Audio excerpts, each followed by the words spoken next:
હું સૌથી પહેલા મારી વાત શરૂ કરું એ પહેલા સમગ્ર તંત્ર તો છે જ ખડે પગે દોડતું અને સરસ રીતે બહુ મુસ્કુરાઈને સ્વાગત કરતું, પણ તમને જે કલેક્ટર મળ્યા છે ને એ તમારા સદભાગ્ય છે. હું તો અમને ફરતા ફરતા તમે કદાચ જોયું હશે, મેં ઇન્સ્ટાગ્રામમાં રીલ મૂકી છે, મારી ચેનલ ઉપર વિડીયો મૂક્યો છે, તો ફરતા ફરતા મને તો સૌથી પહેલા નવાઈ જ લાગી કે 15,000 લોકો છોટાઉદેપુરમાં મેરેથોનમાં ભાગ લે. અને પછી મેડમે કીધું અને મને ફોટો બતાવ્યો, વિડીયો બતાવ્યો કે સાડી પહેરીને મેરેથોન દોડી શકાય. બહુ યુનિક ઘટના, આખા ગુજરાતમાં કદાચ ક્યાંય એવી ઘટના નહીં થઈ હોય. મોટા મોટા શહેરોમાં, સંજયભાઈ અમદાવાદમાં નહીં થઈ, મારા રાજકોટમાં તો નથી થઈ કે જ્યાં 15,000 લોકો મેરેથોનમાં દોડે. હું તો એ જોઈ રહ્યો છું કે ટૂંક સમયની અંદર આપણે કોમનવેલ્થ ગેમ્સ અમદાવાદની અંદર હોસ્ટ કરવાના છીએ અને મોદી સાહેબ હમણાં વચ્ચે બોલેલા, આપણા પ્રાઇમ મિનિસ્ટર, કે આપણું એક સપનું ઓલિમ્પિક પણ હોસ્ટ કરવાનું ભારતની અંદર છે. ભલે આજે આપણે મેડલમાં ને એમાં પાછળ છીએ, પણ આપણે હોસ્ટ કરવા જશું ત્યાં સુધીમાં મેડલમાં આગળ આવવું પડશે ને. અને એ આગળ આવવા માટે હું આ મારી સામે બેઠેલા જેટલા દીકરા દીકરીઓ છે ને, એમાં ભવિષ્યનો એક ઓલિમ્પિક કે કોમનવેલ્થ કે એશિયાડ કે ગેમ્સનો ચેમ્પિયન વર્લ્ડ મેડાલિસ્ટ જોઈ છું. આપણે વૃક્ષ વાવ્યા ને, એને જેમ સંજયભાઈ કહેતા હતા ને કે એનો છાંયડો પછી લેવા માટે અમે નહીં આવીએ, એ તો કોઈ બીજા લેવો છે. આપણે જે વૃક્ષ પોતીની નીચે ગાડી, સાયકલ ને સ્કૂટર ને પાર્ક કરી દઈએ કે આપણે પોતે 2 મિનિટ ઉભા રહી જાય છાંયો છે એવું સમજીને, એ આપણે નથી વાવ્યા, તો કોઈ કેમ આવ્યા છે, આપણે એના છાંયડામાં છીએ. એમ અત્યારે આ વાવેતર થઈ ગયું છે આ વિસ્તારની અંદર સ્પોર્ટ્સ કલ્ચરનું. એટલે મને બહુ આશા છે કે તમારી પાસે જીન્સ પડેલા છે, તમે આ માટીના સંતાનો છો, તમારી પાસે નોર્મલ મારા જેવા માણસો પાસે હોય એના કરતાં વધારે ગતિ, શક્તિ, સ્ફૂર્તિ છે. અને એનો તમે જો ઉપયોગ સરખી રીતે કરશો તો એક દિવસ એવો દૂર નથી કે ગુજરાત, કારણ કે ગુજરાત પાસે હજી સ્પોર્ટ્સનું કલ્ચર ઓછું છે, અને સમગ્ર છોટાઉદેપુર વિસ્તાર પાસે એક ઇન્ટરનેશનલ લેવલનો, એક શું કામ ઉતરવું, એકથી વધારે ઇન્ટરનેશનલ લેવલના ગોલ્ડ મેડલ હોય. કારણ કે આપણા જિલ્લા જેવા કેટલાક દેશો છે જે ભાગ લેતા હોય છે. આપણે તો કેટલાક 2-3 જિલ્લા ભેગા કર્યું તો દેશથી જઈને નાના. જો ત્યાંથી પેદા થતા હોય તો આપણે ત્યાંથી કેમ નહીં? એ વિઝન, એ દ્રષ્ટિ, એ આત્મવિશ્વાસ, એ કોન્ફિડન્સ, એ કરી શકે તો હું કેમ ન કરી શકું? આફ્રિકાના કોઈ ખૂણા ખાચરાના એ જંગલ વિસ્તારમાં મોટા થયેલા લોકો છે, એમની સુવિધાઓ નથી મળી. એ એવા છે, તમે જો કદાચ બધાને જીવન ચરિત્રો વાંચ્યા હોય તો કોઈ ચામડાના ચીથરાના બૂટ પહેરીને દોડતા હોય. જો ત્યાંથી મોટા ભાગની આજે તમે ટીમ જોશો તો મોટા ભાગના એથ્લેટ કે ચેમ્પિયન જોશો તો એની અંદર આગળ નીકળેલા છે. તો આપણા વિસ્તારમાંથી ન શું કામ નીકળે? નીકળશે જ નહીં, નીકળશે અમે જશું, એનું નામ આત્મવિશ્વાસ. એ આપણો કોન્ફિડન્સ છે કે અમે શું કામ ન કરી શકીએ? 2 હાથ છે, 2 પગ છે, એક માથું છે, 2 આંખ છે, નાક છે, બધા પાસે હાથ છે. હા, કોકની ચામડીનો કલર જરાક જુદો હશે. બરાક ઓબામા સાહેબ અમેરિકાના 2 ટર્મ રાષ્ટ્રપતિ રહ્યા, હજી ઘણા યાદ કરે છે એમને. તો આ ઓબામા સાહેબ છે, એમની ચામડીનો કલર તો કાળો હતો. તો હમણાં સંજયભાઈ જે ફેર એન્ડ લવલીને યાદ કરતા હતા, 14 દિનો મેં ગોરાપન કા અહેસાસ, તો આપણે એમને ક્રીમના ડબલા ભેટ આપી આવીએ તો કાળામાંથી ગોરા નથી થઈ 14 દિવસમાં. ના, પણ એમની પર્સનાલિટી, એમને કોન્ફિડન્સથી એવી ખીલવી કે મહાસત્તાના 2 ટર્મ પ્રમુખ રહ્યા. આજે તો રિટાયર તરીકે પણ જો ધારો કે અહીં છોટાઉદેપુર આવે તો બધા જ લોકો એની એક સેલ્ફી પડાવવા માટે આવે. અમેરિકાના એક્સ પ્રેસિડેન્ટ આવ્યા છે, ચાલો સેલ્ફી પડાવી. ત્યાં ચામડીનો કલર આડે નથી આવતો. અમિતાભ બચ્ચનની ઉંમર 83 વર્ષની છે, 83 years old. સામાન્ય સમયમાં આપણે એમ કહીએ રિટાયર થાવ, ઘરે બેસો, મંદિરના ઓટલે બેસો. ઘરે પણ ઘણા લોકો બેસવા નથી સરખી રીતે. તમે તમારું શું કામ છે? ઘરમાં જાઓ, દેવ દર્શન કરી આવો, યાત્રા કરો, ભજન કરો, મંદિરના ઓટલે બેસો. આજે આખા વર્ષની અંદર બીજા કોઈ કરોડપતિ તરીકે પૈસા કમાય કે ન કમાય, બચ્ચન તો કમાય જ છે. સૌથી વધારે મોટો ચેક તો એનો જ ફાટે છે. બીજાને પૂછે છે કે આપ ઇનકી ધનરાશि કા ક્યા કરેંગે? તો કોઈ એમને પૂછવું જોઈએ કે આપ ઇતની ધનરાશિ કા ક્યા કરેંગે? પણ યાદ એ રાખવાનું છે કે અમિતાભ બચ્ચનની ઘેર આપણો જન્મ થયો હોય ને તો આપણે અમિતાભ થાય એની કોઈ ગેરંટી નથી હોતી આ જગતમાં. સચિન તેંડુલકરની ઘરમાં જન્મ થયો હોય ને તો આપણે સચિન તેંડુલકર થાય એની ગેરંટી નથી હોતી આ જગતમાં. અર્જુન તેંડુલકર અને અભિષેક બચ્ચન બે હજી સ્ટ્રગલ કરે છે પોતાની આઈડેન્ટિટી બનાવવા માટે. એક જ ધીરુભાઈ અંબાણીના 2 સંતાન મુકેશભાઈ અને અનિલભાઈ, બંને એક સરખા બિઝનેસમાં આવ્યા, ફિલ્મોમાં આવ્યા, ટેલિફોનમાં આવ્યા. પણ એક ભાઈ સફળ થયા, એક ભાઈ નિષ્ફળ ગયા. જગ જાહેર છે. છાપામાં આવેલા સમાચાર છે કે મારા તમારા તો છે નહીં ઘરના. તો માત્ર ઘર, પરિવાર, મા બાપ આના જોડે જ સફળ થઈ જવાશે મગજમાંથી કાઢી નાખો. આપણી અંદર આપણે એવી તાકાત પેદા કરો, આપણી અંદર આપણે એવી બુલંદી પેદા કરો કે સફળતા આપણને શોધતી શોધતી આવે. કાબિલ બનો, કામયાબી તમારે પીછે પીછે ભાગે. કાબિલને ખેલવાની વાત છે. દરેકની અલગ અલગ હોય. કે તમને કીધું રાણી મુખર્જીનો અવાજ કાસમીને થાળી કસાય એવો છે, છતાં એણે એક્ટિંગની અંદર એવી સરસ અભિનય પ્રતિભા બતાવી કે એ સમયના જેટલા ટોચના એક્ટરો હતા એ બધા સાથે કામ કરી લીધું અને બધા એવોર્ડ લઈ લીધા, નેશનલ એવોર્ડ સહિત. તમે વિચાર કરો, સચિન તેંડુલકર જેને હમણાં મેં નામ લીધું, એની હાઈટ 5 ફૂટ ને 2 ઇંચ છે. 2 ઇંચ પૂરા નથી, 5 ફૂટ ને 1 ઇંચથી ઉપર થોડુંક છે. લોકો એને ઠીંગુજી નથી કહેતા, લિટલ માસ્ટર કહે છે. કારણ કે એને ક્રિકેટની હાઈટ એવડી ઊંચી કરી દીધી કે એની પોતાની હાઈટ કેટલી છે ને લોકો ભૂલી ગયા. આ આપણે કરી શકીએ છીએ. એવું નથી કે ગામ બહુ મોટું હોય, સુવિધાઓ બહુ સારી હોય તો જ આ થાય. તમે આટલી મોટી સંખ્યામાં આખા જિલ્લામાંથી ભેગા થયા છો. મેડમ વાત કરતા હતા, મને તો આ સદનસીબે મેડમનો ઇન્ટરવ્યુ કર્યો ને એને કારણે છોટાઉદેપુર અજયનું લાગતું જ નથી. અહીં શું શું થાય છે, શું શું બધી એચિવમેન્ટ છે, બધું પણ મોટું થઈ ગયું છે. અહીંની હસ્તકલાના એના બધા મેં તો શોધીને ચિત્રો મૂક્યા છે વિડીયોની અંદર પણ. અને મને મેડમ જ્યારે મળ્યા ત્યારે ટપાલ ટિકિટ લઈને આવ્યા હતા. જ્યારે આ વિસ્તારની એક સરસ મજાના ઉત્સવની ટપાલ ટિકિટ બહાર પડી રહી. તમે વિચાર કરો કેવો સરસ ભગવાને આમ, તમે અંદર દાખલ થાવ ને તમને ખબર પડી જાય કે આ બાકીના એરિયા પૂરા થયા અને છોટાઉદેપુર શરૂ થયો. એવી હરિયાળી ને લીલોતરી તમે આયર્લેન્ડમાં જતા હો, સ્વિટ્ઝરલેન્ડમાં જતા હો, ન્યુઝીલેન્ડમાં જતા હો, એ પ્રકારની ફિલિંગ આવવા માંડે તમને. એવી કુદરતની મહેર છે આ માટી ઉપર. તો એની અંદર ખાલી વૃક્ષો જ સરસ થાય એવું થોડું છે, માણસો એટલા સરસ ખીલેલા મારી સાથે પોસિબલ છે. થોડું વિઝન જોઈએ, થોડી નવી વાત જોઈએ, નવી ટેકનોલોજી જોઈએ, નવી દ્રષ્ટિ જોઈએ. સંજયભાઈ કેવડું મોટું સ્કિલ સેન્ટર શરૂ કર્યું હમણાં જોયું, તાજમહલ જેવું બિલ્ડિંગ છે અમદાવાદમાં. એમાં કેટલી બધા કોર્સ કરાવે છે. હું તો એમને ખાલી જસ્ટ ત્યાંથી નીકળો તો પહોંચી ગયો, પણ જોઈને મેં કીધું ભાઈ ગર્વ થયો. પેલા પગ મૂકે ને તો આમ કોકને એમ થાય 5 સ્ટાર હોટલના ફોનમાં આવી ગયા. એટલે આપણે ભાઈ કોકને પહેલા ફોન કરીને પૂછ્યું કે ક્યાં આવ્યું તો કરું, તો મને કહે તમે છો ત્યાં જ છે. તો મેં કીધું આ તો હોટલનું બિલ્ડિંગ લાગે, એવું મોટું બિલ્ડિંગ છે. પણ એમણે ઊભું કરીને બતાવ્યું, એમણે કામ કરીને બતાવ્યું, ખાલી વાતો નથી કરી, એક્શનમાં મૂકીને બતાવ્યું. આ બહુ મહત્વની વાત છે. હું તમને મારા જીવનમાં જે એમણે પોતાના જીવનના કિસ્સા કીધા ને સાંભળતા સાંભળતા મને યાદ આવવા માંડ્યું મારા જીવનનો કિસ્સો.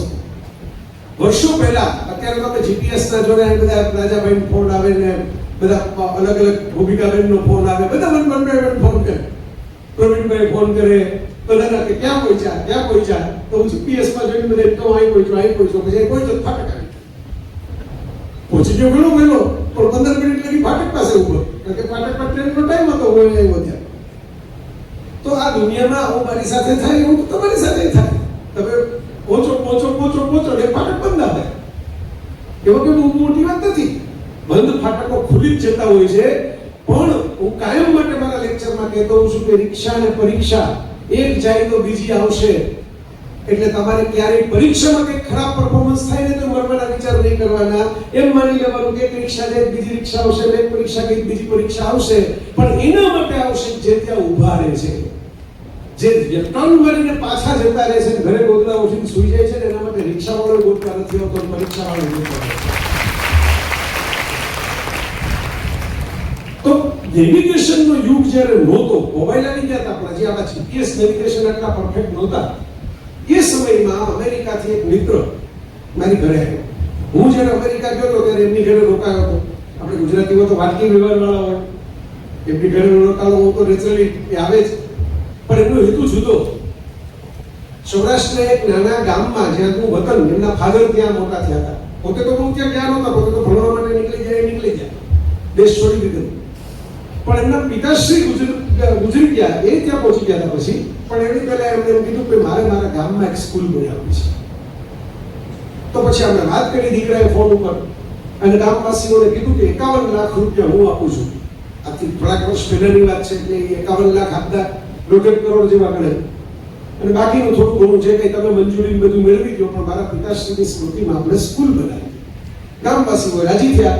એક સરસ મજાનો તમે અહીં જેમ બધા ભેગા થયા ને 1.5-2 કલાક પહેલા તો કાર્યક્રમ ગોઠવો, ભોજનની ગોઠવો, અહીં જેમ ગોઠવાયું છે તમારી ભોજનની વચ્ચે હું જ છું હવે, બરોબર. પણ આ પ્રેક્ટિસ કરવાની છે કે જો સામે જમવાનું રેડી પડ્યું હોય તો કોક આપણને નડવા માટે બોલ કરતો આવી જાય તો કેમ સહન કરવું? આ ટોલરન્સ જેટલું ડેવલપ કરશો ને એટલી સક્સેસ વધારે પડશે આજે. બરોબર. શક્તિ છે ને એ સહન શક્તિની અંદર છુપાયેલી છે. હું બીજી રીતે મારી ભાષામાં વાત કરું ને તો બોક્સિંગમાં, કુસ્તીમાં એ નથી જીતતા કે જે લોકો વધારે જોરથી મુક્કા મારે છે, એ જીતે છે કે જે બીજાના મુક્કા વધારે સહન કરી લે છે. કારણ કે તમને મુક્કો મારવાનો મોકો ત્યારે મળશે જ્યારે બીજાના મુક્કા તમે સહન કરીને ઊભા હશો. અને તમારે થોડુંક સહન કરવાનું છે. પણ પેલા ભાઈની એવી ઈચ્છા કે મને બોલતા બહુ ફાવે નહીં, મને ઇંગ્લિશ સિવાય ગુજરાતીમાં સરખી 10 મિનિટ બોલી ન શકું, તમે ભેગા આવો ને તમે બોલી હેતુ એટલો સારો મેં હા પાડી દીધું. પોતે અમદાવાદથી ખાસ રેન્ટ ઉપર પણ મર્સિડીઝ લઈને આવ્યા હતા. ભાગ પડવો જોઈએ ને, ખિસ્સામાં 51 લાખનો ચેક. આપણે બધા પિક્ચરમાં જોઈએ છીએ રેબનના ગોગલ્સ, સરસ મજાના બધા ફોરેનની બ્રાન્ડ વાળા બધા શૂઝ ને બેલ્ટ ને પરફ્યુમ એવું છાટેલું. આમ આવે તો અમારે લિફ્ટની અંદર બહેક આવી ગઈ એવું તો પરફ્યુમ છાટીને આવ્યા હતા. મેં હા પાડી, ઘરે જતો બરાબર બેસી ગયો એની ભેગો. મુશ્કેલી એટલી થઈ કે પોતે વટમાં ગાડી લઈને મને બેસાડી નીકળી તો ગયા. ગામની નજીકે પહોંચી શકે કે ત્યાં લગીના રસ્તા તો બધા ક્લિયર હતા, સાઈડ બોર્ડ ઉપરથી પહોંચી શકાય એમ હતું. ગામડું જે જવાનું હતું ને ત્યાંથી રસ્તામાંથી રસ્તો ભૂલી ગયો. અને નેવિગેશનની વાત તો જવા દો, ભેગાથી એકીના મોબાઈલમાં નેટવર્ક જ તો આવે, પૂછવું કોને? ગામમાંથી કોઈને ફોન કરો તો લાગે ને. હવે ત્યારે મોબાઈલ ફોન નવા હતા. તમને જો ખબર હોય અહીંથી એવા બધા મિત્રો અમારા આગળની લાઈનમાં બેઠા છે કે મોબાઈલ ફોનમાં ઇનકમિંગ આવે એને પૈસા થતા. આ કોઈને આપણે ગુજરાતીમાં એક મહાન ટેકનોલોજી શોધેલી, મિસ કોલ ટેકનોલોજી. કોલ જ નહીં કરવાના, મિસ કોલ કરવાના. ધાબા માણસે કહી દેવાનું પહેલા તો 2 મિસ કોલ આવે તો આમ સમજવાનું, 1 મિસ કોલ આવે તો આમ સમજવાનું, 3 મિસ કોલ આવે તો આમ સમજવાનું. તો કોલ જાય નહીં કારણ કે ત્યારે એટલા ટાવર નહોતા, ફટાફટ કોલ લાગવા માંડે બધી ઇન્ટિરિયર વિસ્તારમાં, અંતરિયાળ વિસ્તારમાં. અમે ભેગા ગયા. હવે એમને એસી કારમાં પ્રસંગો છૂટી ગયો કારણ કે છેક અમેરિકાથી એક માણસ ચેક દેવા માટે આવ્યો હોય. આમ ગામમાં તમને આમ કે આવીને એનાઉન્સમેન્ટ કરે કે તમે બધા આવીને અહીંથી 1.5-2 કલાકથી બેઠા છો, પણ જય વસાવડા સંજય રાવલ આજે પહોંચવાના નથી કર્યું, હવે પાછા ઘર ભેગા થઈ જાઓ. તો કેવી હાલત થાય? એ જે તમારી હાલત થઈ એને જ મગજમાં આવવા માંડી કે ભાઈ આ આખું ગામ ભેગું થયું, મેં પૈસા આપીને બધાનું ફંક્શન ગોઠવું અને હું જ પહોંચી નહીં શકું, મારી સામે જોડે. હું તો એના ગામ કોઈ ગયો તો મને ક્યાંથી રસ્તો પડે?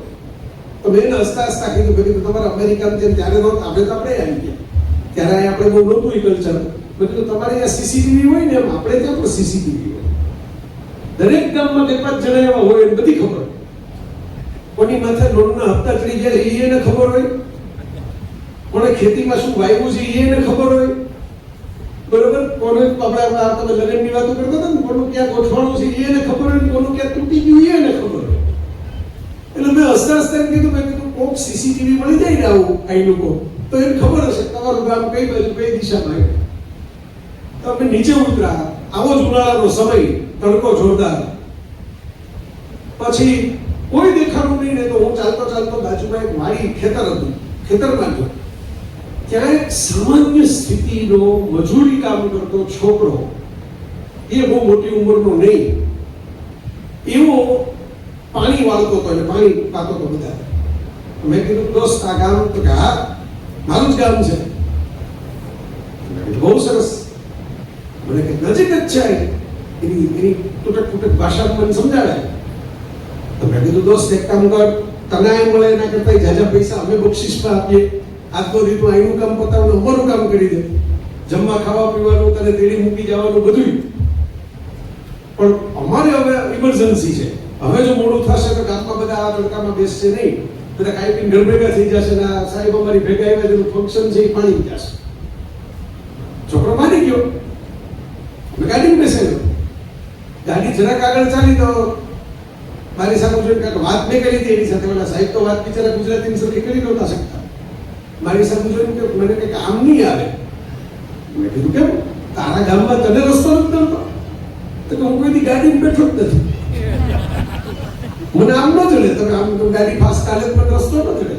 મેં કીધું કેટલું દૂર છે? કે હમણાં જ આવી જાય, 2 કિલોમીટર નથી, પણ તમને ન મળે. માકો છું થી જવાનું હોય ને ઘણા નાના ગામમાં. આ તો અઘરું. એક માણસ પડ્યો, એક લાઈફ લાઈન મળી પહોંચવા માટે, એ ગાડી બેસવા તૈયાર નહીં. હમણાં મારા સાહેબને ગાડીમાંથી નીચે ઉતારો તે બંધ થઈ જાય. બધા અમેરિકાથી આવેલા એની ડેલ્ફિન કેવી રીતે ચાલે? તો વળી પાછું જો દિમાગ હોય ને તો થોડાક રસ્તા નીકળે. મેં એક રસ્તો કાઢ્યો. મેં કીધું આપણે એક કામ કરીએ, તું આગળ ચાલ્યો જા, અમે ગાડીને બ્રેક મારતા મારતા ધીમે ધીમે તમે ઓવરટેક કર્યા વગર લગાવી દઉં. કે આટલો જ વળાંક છે, તું વળાંક અમને ત્યાં લગી હાલીને બતાવી દે, પછી વાપસ થશે ગાડીમાં. પછી તારે અલબત્ત નહીં અમારે પછી તો અમારે એક દિશામાં ચાલવાનું છે સીધું. મારા દોસ્તો, આજે મેં તમને આ વાત યાદ આવી ગઈ એટલા માટે કરી, કેટલા વખત પહેલાનો કિસ્સો, કેટલા અહીંથી કેટલા કિલોમીટર દૂર બનેલો કિસ્સો પણ મારા મગજમાં છપાઈ ગયો છે. છોકરાને તો મજા આવી ગઈ, આજ તો કામે ગયું, આરામ કરવાનો, આજે ખાણીપીણી કરવાની, માથે પૈસા મળે. એટલે એ ચાલતો ચાલતો ગીત ગાતો ગાતો, સીટી વગાડતો, આપણે કહેતા હતા સીટી વગાડતા શીખી લેવું, સીટી વગાડતો ગીત ગાતો ગાતો લહેરથી ચાલ્યો છે. ફાટેલા કપડા, પગની અંદર સરખા ચપ્પલ નહીં, સ્લીપર હતા, એ સાંધેલા, દોરી મારીને સાંધેલા. એટલે સ્લીપરને પૈસા ઘરમાં નહીં હોય. જે ગાંધીજી આવ્યા દક્ષિણ આફ્રિકાથી ભારતમાં, પછી એમણે પોકરી પહેરવાનું નક્કી કર્યું કે ભાઈ હું તો ભલે લંડનમાં ભણ્યો પણ મારા દેશવાસીઓ પાસે આ કપડાં નથી, તો મારે આવા કપડાં પહેરીને ફરાય નહીં. એવી પરિસ્થિતિનો છોકરો મારી બાજુમાં જે બેઠો છે, એ 1 કરોડની ગાડીમાં બેઠો છે, એના શરીર ઉપર જે ઘરેણાં ને જે બધું છે એ 1.5 કરોડનું થાય એમ છે. ખિસ્સામાં 51 લાખનો ચેક છે, એટલે 3-4 કરોડનો દાગીનો તો બાજુમાં જ છે. પણ પેલા છોકરાને ઓવરટેક કરી શકતો નથી. પેલો ધીમે ધીમે ચાલ્યો જાય ગીત ગાતો ગાતો, અને બ્રેક મારી મારીને ગાડી હલાવવી પડે, ભલે પેટ્રોલ થોડુંક જાતું પડે. છોકરો જાય હાથમાંથી તો કાર્યક્રમ જતો રહે હાથમાંથી. અને મને જે વિચાર આવ્યો ને મિત્રો, આજે તમારી સાથે શેર કરું છું.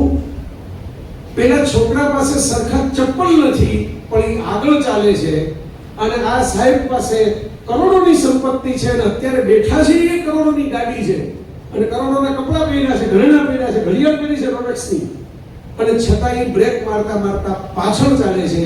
કારણ કે પેલા છોકરાને ખબર છે કે મારે ક્યાં જવું છે, અને સાહેબને ખબર નથી કે મારે ક્યાં જવું છે. જિંદગીમાં તમારે આગળ વધવું હોય તો ખબર હોવી જોઈએ કે મારે હવે શું કરી બતાવવું છે, મારે ક્યાં પહોંચવું છે. આ એક મગજમાં નકશો બનાવવાનો છે મિત્રો. નકશા વગર તો કેવી રીતે મંજિલ આવશે? ખબર તો હોવી જોઈએ ને. એક તમે પિક્ચર આવ્યું હતું નીલ બટ્ટે સન્નાટા નામનું, સત્ય ઘટના હતી, અને મને યાદ એટલે એવું કે એમાં કલેક્ટરની જ વાત હતી.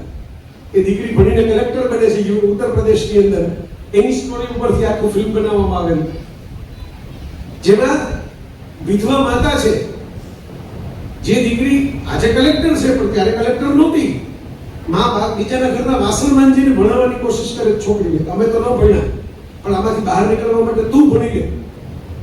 અને દીકરીને ગણિતમાં મજા નથી આવતી, મેથેમેટિક્સ અઘરું લાગે છે, એટલે પાછી આવતી રહે ક્લાસમાં, મેથ્સ સમજાય નહીં. એટલે माँ एम की तो बड़ी होके क्या करेगी, मोटी थी तू करीश શું? તો કે તું જીવે છે ને બીજાના ઘરના બર્તન માંજે, તું વાસણ માંજીને જીવે છે, હું વાસણ માંજીને જીવીશ. માં ખીજાય છે કે આ કઈ સપનું છે? આવા સપના જોવાના હોય કે વાસણ માંજશું મોટા થઈને કોકના ઘરમાં? અમારી મજબૂરી છે. આ મજબૂરીને તમે તમારા સપના ન બનાવો. આ મજબૂરી અમે એટલા માટે રાખીએ છીએ કે તમારા સપના મોટા થાય, તમારી લાઈફને કારકિર્દી મોટી થાય. અને એ માં પોતે સ્કૂલમાં જઈને પ્રિન્સિપાલને મળીને એમ કહે છે કે મને તમારા ગણિતના ક્લાસમાં બેસવા દો, થોડું ઘણું ગણિત હું શીખું તો રાતના આને લેસન કરાવી શકું, તો આને ગણિતમાં કંઈક રસ પડે ને તો મારી આ જીવાદોરી છે. હવે એના પપ્પા તો છે નહીં, અને એકની એક દીકરી છે, અને એ એવી વાતો કરે છે કે બીજાના ઘરના કામ કરીને મોટી થઈશ. પ્રિન્સિપાલને એમ થાય છે કે ભાઈ કે હું તમને એડમિશન તો ના આપી શકું બેન, પણ તમે બેસો ક્લાસમાં. એ માં બેસે છે ક્લાસમાં ભણાવવા માટે, શિક્ષક આવે છે, 2-5 દિવસ બધાને નવાઈ લાગે છે કે આવડી મોટી ઉંમરની આ બાઈ કેમ આવે છે, પેલી છોકરીને એટલી શરમ આવે છે, બોલતી નથી એની બેનપણીઓને કે મારી માં છે. આજે મોટી ઉંમરની સ્ત્રી છે, છેલ્લે આવીને બેસે છે મારે કાંઈક રેખી જોઈએ ને. અને એક દિવસે શિક્ષક એક નિબંધની પ્રેક્ટિસ કરાવવા માટે બોર્ડ ઉપર લખે છે કે ચલો આપ સબકો નિબંધ लिखना है, मेरा सपना, મારું સપનું. આગળ છોકરી બેઠી છે, પહેલી લાઈનમાં બધાનો વારો છે, માં તો છેલ્લે બેસે છે કારણ કે તો ખરેખર ઓફિશિયલી તો સ્ટુડન્ટ જ નથી. તો આગળ બેઠેલી છોકરી છે ને એ ઊભી થઈને એમ કહે છે કે હમ તો ગરીબ है और गरीब के पास कोई सपना होता ही नहीं. नेगेटिव एटीट्यूड, सीधी नाक पाड़ी दीदी, गरीब के पास कोई सपना होता ही नहीं. તો બધા હસી પડે જોર જોર. બધા કંઈક ને કંઈક એનું સપનું બોલે છે. કોઈક કે મારે પાયલટ થવું છે, કોઈક કે મારે ઇન્ડસ્ટ્રીયલિસ્ટ થવું છે, કોઈક કે મારે ખેતી કરવી છે. છેલ્લે પેલી માનો વારો આવે છે ને એટલે ખબર છે દીકરીની શરમ આવે છે, બોલશે નહીં કે મારી માં છે એટલે પોતે દીકરીની ઓળખાણ નથી આપતી. ઊભી થઈને ખાલી એટલું જ બોલે છે કે ગરીબ તો वो है जिसके पास कोई सच्चा और अच्छा सपना ही नहीं. ગરીબાઈ એ નથી કે પૈસા નથી, ગરીબાઈ તો એ છે કે આપણી પાસે ક્યાં પહોંચવું એનું લક્ષ્ય નથી. આ પ્રમુખ સ્વામી મહારાજને મળવા માટે અબ્દુલ કલામ આવતા એમનું આખું પુસ્તક છે. બે જણાએ કેવી વાતો કરી. એ કલામ સાહેબ એવું કીધેલું કે સપના એ નથી કે જ્યારે તમે રાતના સૂતા હો અને તમને આવે. સપના તો એ છે કે તમારી રાતની નિંદર ઉડાડી દે કે હું આ લક્ષ્ય ઉપર ક્યારે પહોંચીશ. એ કલામ સાહેબે પોતે રામેશ્વરમની અંદર છાપાના ફેરિયા તરીકે કામ કરતા કરતા રોકેટના ફોટા જોયા અને એમને એમ થયું કે આપણે એક દિવસ રોકેટમાં બેસવું છે. એમને એ ખબર નહોતી કે રોકેટમાં માણસ ન બેસતો, એ તો વિમાનમાં બેસી શકે. પણ જો સપનું જોયું ને તો એક દિવસ ભલે રોકેટમાં બેઠા નહીં પણ રોકેટ એવા બનાવ્યા કે જે રોકેટ DRDOમાં બનાવવાને કારણે એમને ભારતના રાષ્ટ્રપતિ બનવાનું બહુમાન મળ્યું. અને આજની તારીખે પણ હજી એમનું નામ લઈએ તો જો તમે હમણાં જ તાળીઓ પાડી, મેં તો તમને કીધું નથી કલામ સાહેબનું નામ પડે તાળીઓ પાડજો. હજી લોકોના હૃદયમાં વસેલા છે કારણ કે એમણે કંઈક સારું કામ કર્યું છે બીજાઓ માટે. આત્મવિશ્વાસ કેમ વધે? આત્મવિશ્વાસ તો Amazon.com ઉપર મળે કે તમે ઓર્ડર કરીને મંગાવી શકો. આત્મવિશ્વાસ છોટાઉદેપુરની કઈ દુકાને 500 ગ્રામના પેકેટમાં મળે છે, 2 કિલોના પેકેટમાં મળે છે. કેવી રીતે વધે કોન્ફિડન્સ? નવો આત્મવિશ્વાસ ક્યાંથી આવી ગયો? તમે હમણાં સાયકલ ફેરવવાની વાત કરતા હતા. સાયકલનો નિયમ છે તમે પહેલા ચલાવો એટલે પડી જ જાઓ. તમે એટલું ઈઝી લાગે ને એમાં તો કેમ કે કઈ ગાય ઊભી છે ગાય પાસે જ જઈને ભટકાઈ શકે. આપણે બ્રેક મારવી હોય તો લાગે. આત્મવિશ્વાસ નથી, આવડતું નથી. તમે વિચાર કરો, તમે મને કહો ને અત્યારે બરાબર કે ભાઈ આ રોટલી વણો ચાલો, તમે આખી દુનિયાને આટલો ઉપદેશ આપો છો, આટલા ભાષણ આપો છો ને તો અત્યારે અમારે જમવાનું ટાણું થઈ ગયું, બે રોટલી વણી ગયું. અમને ન આપતા તો સંજયભાઈને 2 રોટલી તમારા હાથની જમાડી દો.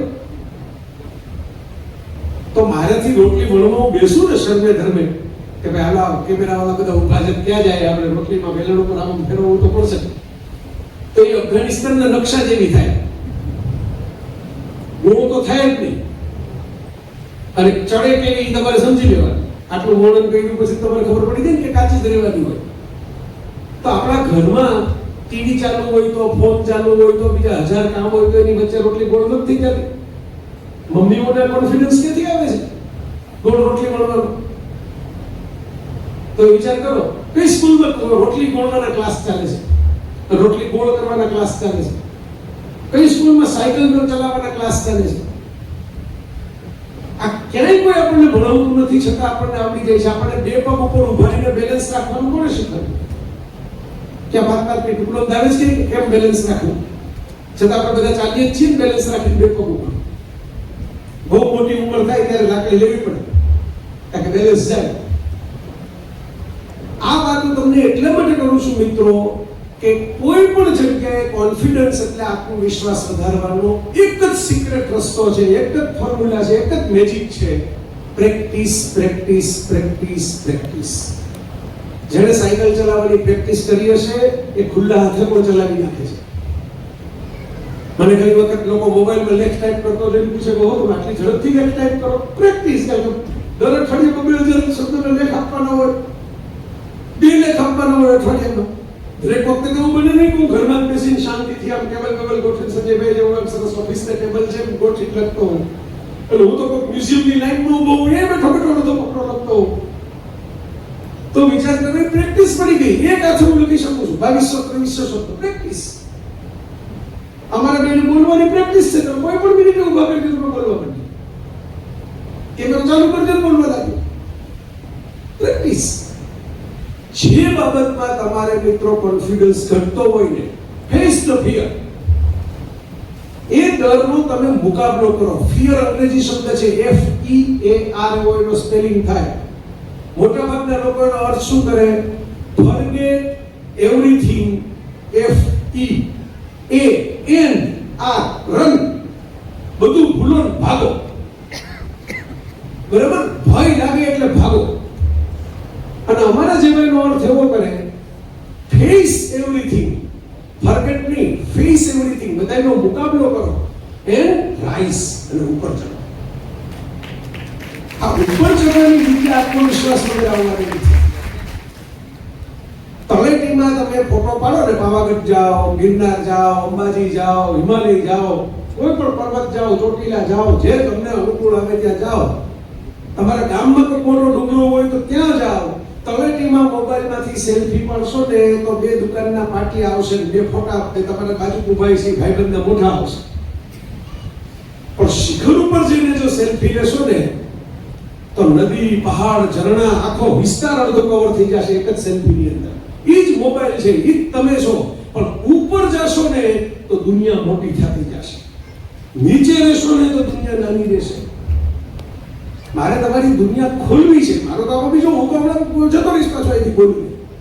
પણ તમારામાંથી કોઈક મને 10 વર્ષે, 20 વર્ષે, 25 વર્ષે કંઈક મળે તો એકાદો મેસેજ કરે અને મેસેજ ને લખે તેથી તમે આવ્યા હતા અને અમને ત્યાંથી ટકોરો મળી ગયો. હા, આ તો થાય એમ છે આપણાથી. ન શું થાય? કેમ ન થાય? હું જે ગામમાં મોટો થયો છું આ ગોંડલ કેવડું હતું. ગોંડલ હજી છાપવામાં આવે છે, હજી સમાચારોની હેડલાઇનમાં આવે છે જાતજાતની માથાકૂટને કારણે. એની વચ્ચે જ થઈને અમે દુનિયા પહોંચી ગયા જ્યાં પહોંચવાનું હતું ત્યાં. એમાં કઈ મર્યાદા નડે જગત. મહેન્દ્રસિંહ ધોની લિજેન્ડરી કલાઈ છે. હમણાં મેચ જ ન રમ્યો IPL માં તોય પૈસા મળી જાય એને. નરમને પૈસા આપે લોકો કારણ કે ટીમમાં રહેવું જોઈએ, તમારું નામ તો મોટી મોટી બ્રાન્ડિંગ થાય, એડવર્ટાઇઝમેન્ટ થાય. એ પણ એક નાનકડા ગામનો છોકરો. તમે વિચાર કરો, કોઈ એવું માની લેવાની જરૂર નથી કે આપણું ગામ નાનું છે એટલે આપણી હેસિયત નાની છે. આપણો વિસ્તાર તો આદિવાસી મેળામાં હમણાં ગયો તો, ડાંગ બાજુ એક મેળો હતો. તે હું બોલેલો છું કે હવે જેટલું તમે જુઓ દુનિયા આખીમાં જે કઈ માથાકૂટ ચાલી રહી છે ને એ જોતા ખરેખર ધરતી સાથે, મૂળિયા સાથે જોડાયેલા માણસો પાસે એક દિવસ દુનિયાએ આવવું પડશે. શું ખાવું, શું પીવું એ નક્કી કરવા આવવું પડશે. કેમ જીવવું એ નક્કી કરવા આવવું પડશે. કોણ કહે છે કે પાછળ છો? હું તો એમ કહું છું આગળ છો. દુનિયામાં ફિલ્મો બને છે આ થીમ ઉપર અવતાર છે કે કેવી રીતે પ્રકૃતિની સાથે જોડાયેલા લોકો છે આગળ વધી શકે. હા, નવી દુનિયા કેવી છે એની સાથે તાલ મિલાવવો પડે. પણ હમણાં તરુણભાઈ વાત કરતા હતા કે ભાઈ અમારા વિસ્તારની અંદર ગેસની પાઇપલાઇન આવી. શોક થઈ ગયો. વાહ, ગેસની પાઇપલાઇન આપણે ગરબામાં ગીત આવે છે ઇન્દ્ર મીણવા ગઈ હતી મોરી સૈયર. પણ ઇન્દ્ર મીણવા નહીં જવા પડે તો ગેસ ઘરે ઘરે પહોંચી જાય. તો શું થાય? સમય બચે.